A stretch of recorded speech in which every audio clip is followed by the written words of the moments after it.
Dios los bendiga a todos, bendiciones. Bueno, como lo anunciamos, hoy ya comenzamos desde el domingo, para ser exactos, una serie de estudios acerca de la segunda venida de Cristo, que es un tema muy ignorado, pocas veces enseñado y también pocas veces predicado. Pero primero espero que hayan escuchado el mensaje del domingo, ven Señor Jesús, o el de lunes, ven Señor Jesús, porque es el primero de esta serie que estaremos estudiando acerca de la segunda venida de Cristo, porque debemos de amar la segunda venida de Cristo. Y primera de Corintios 16:22 dice que el que no ame a Cristo sea anatema. Hay una maldición, estamos bajo maldición cuando no amamos a Cristo, y sobre todo cuando no amamos la segunda venida. Como Pablo dice también en segunda de Timoteo 4:8, que la corona de justicia les espera a todos aquellos que aman la venida. Hoy el título es Amar la segunda venida de Cristo. ¿Y cómo puede un estudio despertar el amor por la venida de Cristo? Bueno, en primer lugar, amar la venida de Cristo es una obra del Espíritu Santo. Lo que la Biblia refiere como amor por la segunda venida de Cristo no es una simple fascinación por un evento asombroso. Antes, más bien, es un anhelo por su presencia y glorificación que se enfoca en Cristo. Y ese anhelo enfocado en Cristo es una experiencia sobrenatural. Es un afecto espiritual del corazón que el corazón humano caído y pecaminoso es incapaz de producir, porque es una obra del Espíritu Santo. Y Pablo lo explica muy bien cuando él dice en primera de Corintios 2:14, el hombre natural no percibe las cosas que son del Espíritu de Dios, porque para él son locura, y no las puede entender, porque se han de discernir espiritualmente. El hombre natural es simplemente la persona normal que no tiene al Espíritu de Dios que mora y transforma su corazón por la fe. Así describe Judas al hombre natural en Judas versículo 19. Dice, estas son personas naturales que no tienen al Espíritu. Otra manera de describir a la persona natural es quien tiene la mente carnal o está en la carne. La palabra carne en el uso común que hace Pablo del término se refiere a la naturaleza humana caída que se considera independiente de Dios y apartada de la influencia del Espíritu de Dios que mora en nosotros. Esa condición pone a las personas en conflicto con Dios y en esa condición de alienación, de separación y de resistencia, pues no se someten y no se pueden someter a la instrucción de Dios. Y a ese respecto, Pablo dice en Romanos 8:7-9, la mente de la carne es hostil hacia Dios, porque no se somete a la ley de Dios. De hecho, tampoco puede. Aquellos que están en la carne no pueden agradar a Dios. Ustedes, en cambio, no viven en la carne, sino en el Espíritu. Si en verdad el Espíritu de Dios vive en ustedes. Y cualquiera que no tenga el Espíritu de Cristo, no pertenece a Él. Lo que quiero subrayar aquí de la enseñanza de Pablo acerca del hombre natural y de la mente carnal es que nadie podrá jamás discernir o abrazar la grandeza y la belleza y el valor de la venida de Cristo sin la obra sobrenatural del Espíritu Santo en nuestro corazón. Podemos vivir fascinados con pensamientos proféticos o cautivados por predicciones del fin del mundo o atemorizados por un futuro aterrador, pero nada de eso requiere la transformación sobrenatural del corazón humano caído. De modo que sin la obra del Espíritu no amaremos la segunda venida, como busca Pablo o como nos lo dice en segunda de Timoteo 4:8. No experimentaremos ese amor como un anhelo por su presencia y glorificación que se enfoca en Cristo. Ahora, ¿qué significa anticipar la gloria de su venida?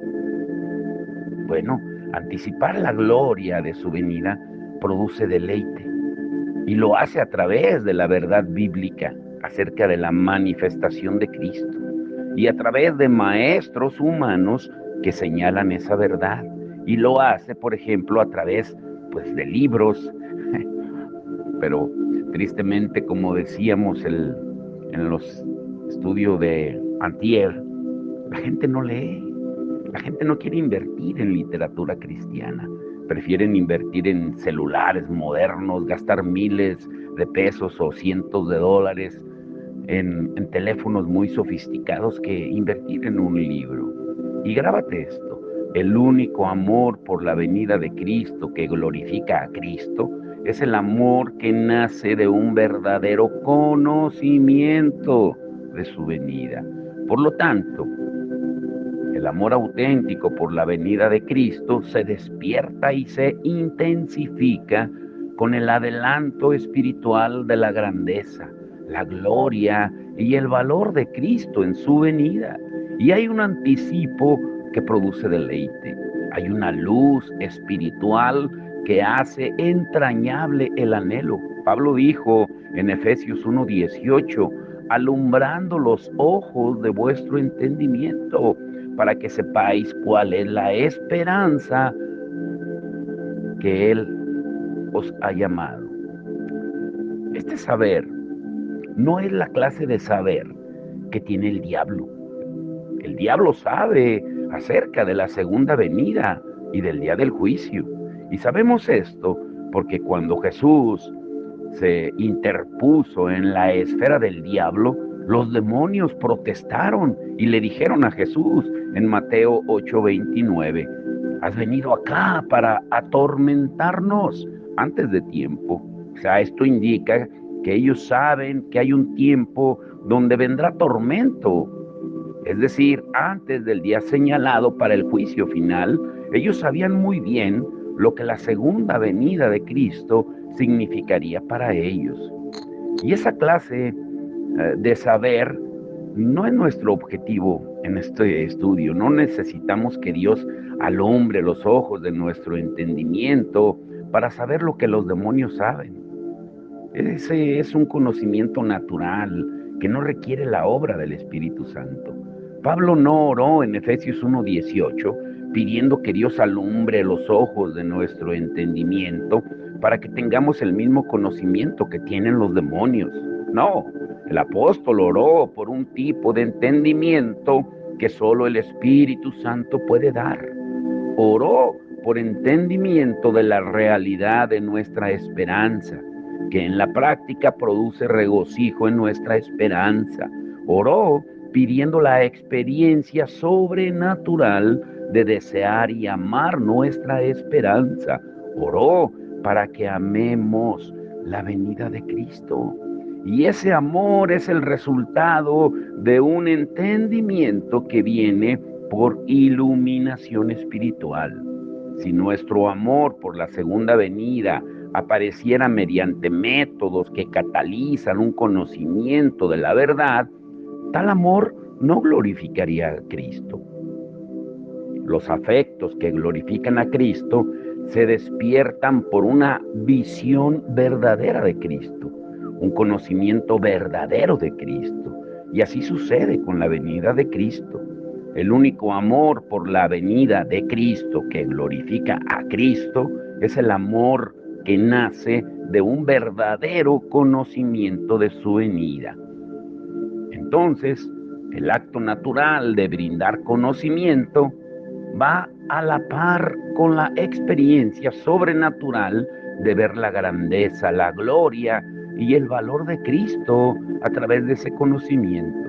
Por eso Jesús dijo que la verdadera vida eterna en Juan 17:3 es conocerlo a Él. Y hay buenas nuevas, hay gloria y hay luz. Pablo ilustra esta conexión entre la visión sobrenatural de la gloria y el conocimiento natural de la verdad. Él dice en 2 Corintios 4, del 4 al 6, el Dios de este siglo, o sea, el diablo, cegó el entendimiento de los incrédulos, de los que no creen, para que no les resplandezca la luz del Evangelio de la gloria de Cristo, el cual es la imagen de Dios, porque no nos predicamos a nosotros mismos, sino a Jesucristo como Señor, y a nosotros como vuestros siervos, por amor de Jesús. Porque Dios, que mandó que de las tinieblas resplandeciese la luz, es el que resplandeció en nuestros corazones para iluminación del conocimiento de la gloria de Dios en la faz de Jesucristo.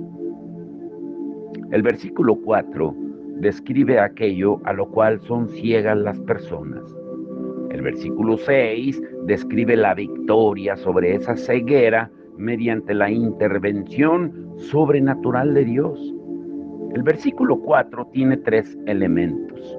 Primero, hay un evangelio, es decir, las buenas nuevas. Hay nuevas reales y concretas. Hay hechos objetivos acerca de quién es Cristo y lo que Él ha hecho. Como dice Pablo en 1 Corintios 15, del 1 al 4. Os declaro, hermanos, el evangelio, que Cristo murió por nuestros pecados conforme a las Escrituras, y que fue sepultado, y que resucitó al tercer día conforme a las Escrituras. Estas son buenas nuevas, reales, objetivas y concretas. En segundo lugar, hay gloria. Pablo habla del evangelio, de la gloria de Cristo en 2 Corintios 4:4. Aunque las nuevas o buenas nuevas son un hecho, objetivo, comunican más que simples sucesos. Nos llevan a la gloria o conllevan la gloria, la belleza, el resplandor, el valor y la grandeza de Cristo. Las nuevas de Cristo son, en efecto, una ventana a la gloria de Cristo. Y a pesar de esto, alguien puede oír las buenas nuevas y no ver la gloria por lo que es. En tercer lugar, dice que hay luz, que pueden o no ver quienes oyen las nuevas de su gloria. Pablo habla de la luz del evangelio, de la gloria de Cristo. Y esta luz es lo que Satanás, el Dios de este mundo, oculta en la medida de lo posible. Lean estas escrituras como referencia: Juan 12:31, Juan 14:30, Juan 16:11 y Efesios 2:2. A Satanás no le preocupa tanto que las personas escuchen las buenas nuevas, ni siquiera que escuchen las nuevas comunicadas de tal modo que señalan la gloria de Cristo. Porque una cosa es escuchar, otra cosa es oír, aunque ese es otro tema. Pero cabe aclarar que Satanás, en efecto, odia las buenas nuevas y la gloria. Sin embargo, es posible que una persona escuche el evangelio de la gloria de Cristo y siga cautiva de Satanás, porque escuchó pero no oyó.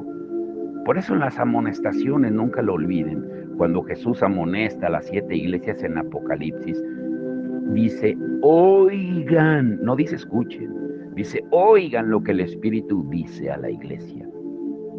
Y en cambio, si alguien ve la luz de ese evangelio de la gloria, Satanás lo ha perdido como cautivo. Esa persona ha nacido de nuevo, pertenece a Dios. Ver esa luz es una experiencia sobrenatural. Y en el versículo 6 describe este milagro de la vista. Una vez más, están presentes los mismos 3 elementos. En primer lugar están las buenas nuevas, solo que esta vez se denominan conocimiento. Y este es el contenido objetivo de la verdad acerca de Cristo y lo que Él ha hecho. En segundo lugar está la gloria. Así como el versículo 4 habló del evangelio de la gloria, el versículo 6 habla del conocimiento de la gloria. En el versículo 4 es la gloria de Cristo. el cual es la imagen de Dios. Es una gloria divina, la gloria de Cristo, que es imagen de Dios el Padre, y la gloria de Dios que resplandece en el rostro de Cristo.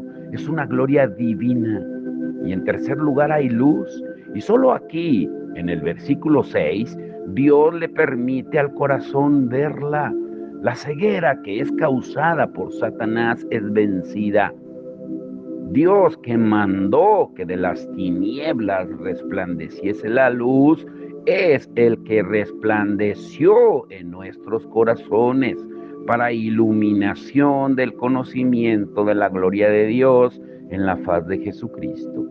El conocimiento, las buenas nuevas de la gloria de Dios, es ahora por intervención divina comunicado como un tipo de luz que revela la gloria como gloriosa al corazón de quien la busca. Lo que experimenta el corazón con esta luz sobrepasa todo lo que una persona natural o Satanás pueden experimentar. Es un vislumbre que obliga al deleite, es un vislumbre que se convierte en tesoro. Y cuando ese vislumbre es un vislumbre de la gloria de la segunda venida de Cristo, es un vislumbre que se convierte en amor. Y es así como logramos amar su venida, como Pablo dice en 2 de Timoteo 4:8. Dios resplandece en nuestros corazones para dar la luz del conocimiento de la gloria de Dios en la venida de Cristo. A la experiencia de un corazón iluminado por Dios, Pablo la denomina amar la venida del Señor. Es un afecto espiritual que está cimentado en hechos objetivos, reales y gloriosos, revelados en las Escrituras, y está mediado por el verdadero conocimiento de ese hecho. Por eso, esta serie de estudios, si tú lo escuchas con atención, si los oyes con detenimiento, pueden convertirse en un medio para que tú ames la segunda venida.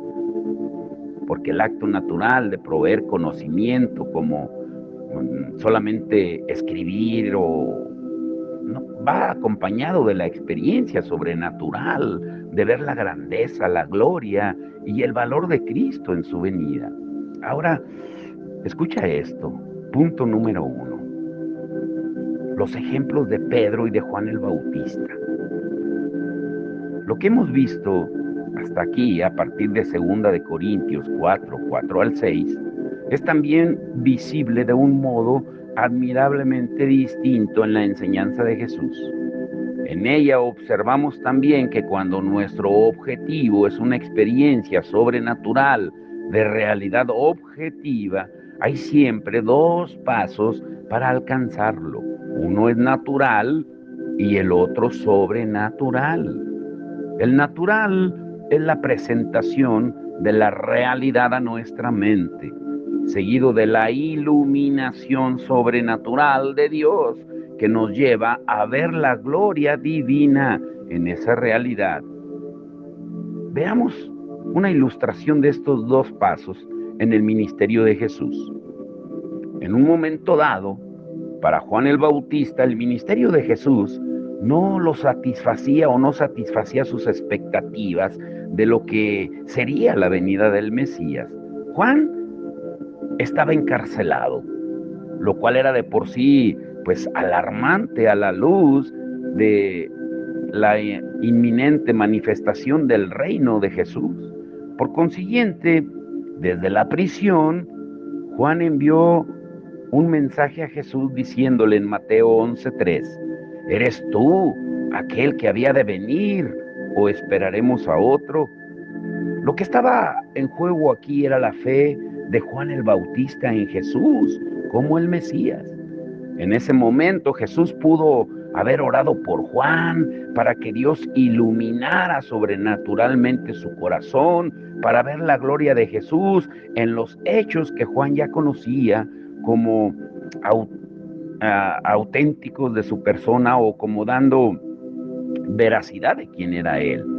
Es posible que Jesús lo hiciera, aunque no lo sabemos con seguridad, Por otro lado, sí sabemos lo que Jesús hizo. Jesús le dijo a los mensajeros de Juan, en Mateo 11, 4 al 6, vayan y hagan saber a Juan las cosas que hoy oyen y ven. No dice escuchen, pongan atención. Los ciegos ven, los cojos andan, los leprosos son limpiados, los sordos oyen, los muertos son resucitados, y a los pobres es anunciado el evangelio, y bienaventurado es el que no halle tropiezo en mí. En otras palabras, Jesús se aseguró de que Juan se enterara de los hechos, que supiera las buenas nuevas, que recibiera el conocimiento. Ahora, comparemos la interacción entre Jesús y Juan el Bautista con la interacción entre Jesús y Pedro. En lugar de esperar que Pedro le preguntara a Jesús acerca de si él era o no el Mesías, como lo hizo Juan el Bautista, Jesús toma la iniciativa y le pregunta a los discípulos, ¿y vosotros quién decís que soy yo? A lo cual Pedro responde, tú eres el Cristo. Cristos es el Mesías en griego, el Hijo del Dios viviente. Y a esto Jesús responde, bienaventurado eres, Simón, hijo de Jonás, porque no te lo reveló carne ni sangre, sino mi Padre que está en los cielos, en Mateo 16, 15 al 17. Jesús reconoció en la respuesta de Pedro que había sucedido un milagro. Dios le había revelado algo a Pedro que va más allá de lo que carne y sangre podrían ver. Era más que un conocimiento mental que tanto hombres como demonios pueden alcanzar por sus propios medios. Es más, que el solo hecho de que Jesús es el Hijo de Dios. El diablo lo sabe, que Jesús es el Hijo de Dios. Por eso los espíritus inmundos le decían a Jesús, sé quién eres, el Santo de Dios, en Marcos 1:24. Sin embargo, el conocimiento del diablo es un conocimiento de odio, no un conocimiento de amor. El diablo sabe, pero no sabe nada como debe saberlo, como dice 1 Corintios 8:2. El diablo no veía a Jesús como gloriosamente precioso, lo veía solo como una amenaza ofensiva. No veía la magnificencia de Jesús como la magnificencia de un tesoro.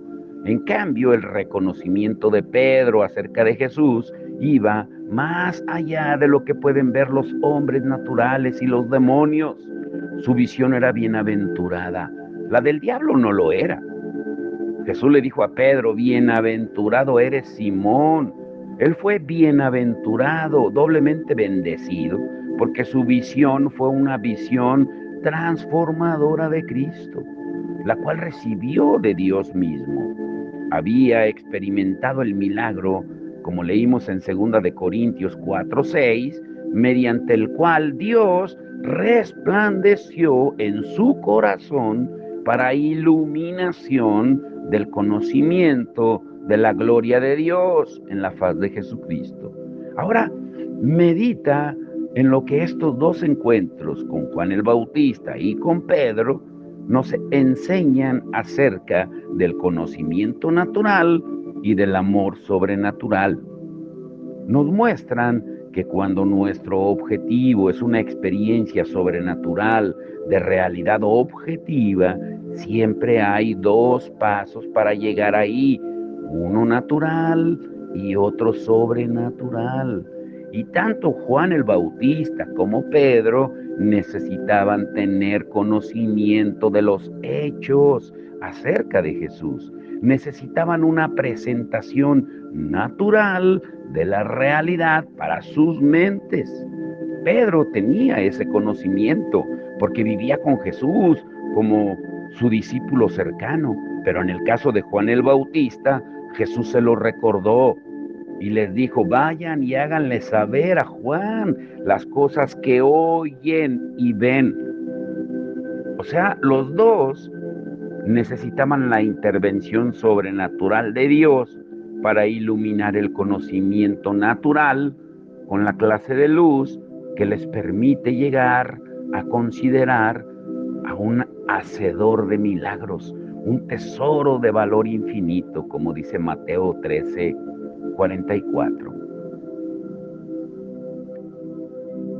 Recuerda siempre que el objetivo de estos estudios, nunca lo olvides, es ayudarte a amar la segunda venida de Cristo.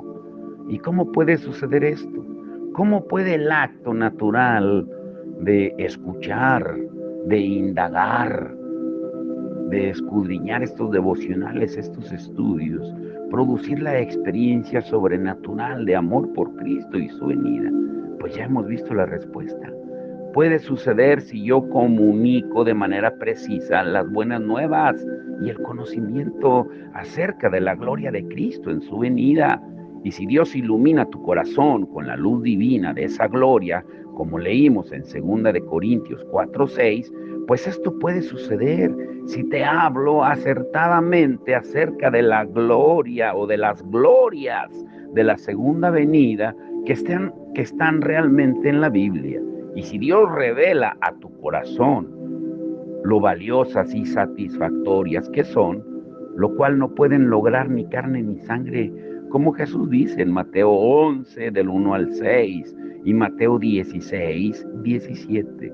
O sea, en otras palabras, puede suceder si se imparte una verdad objetiva a través de estos estudios, y si Dios imparte la luz espiritual a través de su palabra. Pero tienes que leer también.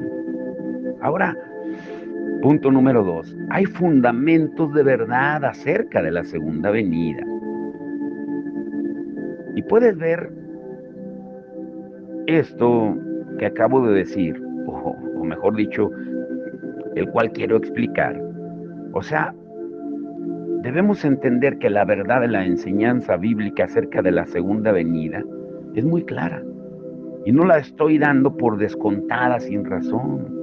O sea, estoy dando por sentado que lo que la Biblia enseña acerca de la segunda venida es verdad. Por eso examínalo. Tú escudriña la palabra de Dios. Examínalo todo. Retén lo bueno, como dice Primera de Tesalonicenses 5:21. Examínalo para verificar si estamos usando las escrituras adecuadamente, y lee orando para que Dios confirme a tu mente y a tu corazón lo que es verdad. Una de las razones por las que me estoy deteniendo para subrayar la verdad de las escrituras es lo que el apóstol Pablo hace en su segunda carta cuando aborda la pregunta acerca de la segunda venida de Cristo. Y Pedro se propone responder a los escépticos que preguntan, bueno, en 2 Pedro 3:4, ¿dónde está la promesa de su advenimiento, o sea, de su segunda venida? Sin embargo, antes de dar la respuesta al escepticismo, a la incredulidad de ellos, establece las bases de su veracidad. Y Pedro establece dos fundamentos. Primero, su propia experiencia como testigo presencial de la transfiguración de Cristo en el monte, y en segundo lugar, la confirmación de las escrituras del Antiguo Testamento que fueron inspiradas por Dios. En primer lugar, él dice, porque no os hemos dado a conocer el poder y la venida de nuestro Señor Jesucristo siguiendo fábulas, cuentos, sino como habiendo visto con nuestros propios ojos su majestad. En 2 Pedro 1:16. Pedro es consciente de que la gente se deja arrastrar por mitos del fin de los tiempos, pero él no quiere nada que ver con eso. Pedro no es un inventor de mitos ni de cuentos. Sus declaraciones de verdad se basan en su propia experiencia como testigo presencial de las enseñanzas y las acciones de Jesús.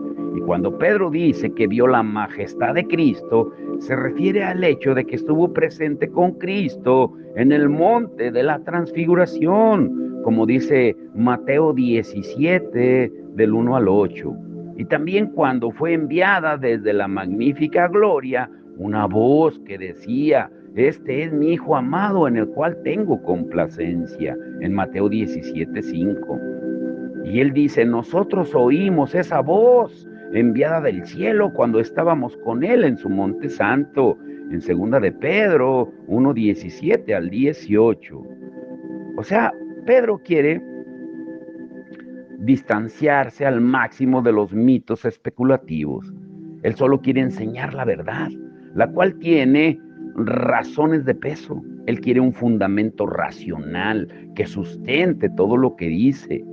Y en segundo lugar, pasa del fundamento de su propia experiencia con Jesús como testigo presencial al fundamento de las escrituras inspiradas, lo cual en su caso, pues era el Antiguo Testamento, aunque se refiere también a las cartas de Pablo en primera de Pedro 3:16 como parte de las escrituras. Pedro dice en segunda de Pedro 1:19 al 21, tenemos también la palabra profética, o sea, las escrituras más seguras, a la cual hacéis bien en estar atentos, porque nunca la profecía fue traída por voluntad humana, sino que los santos hombres de Dios hablaron siendo inspirados por el Espíritu Santo. Segunda de Pedro 1:19 al 21.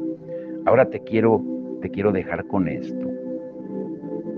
Esta es una de las enseñanzas bíblicas más claras acerca de la inspiración divina de las Escrituras del Antiguo Testamento.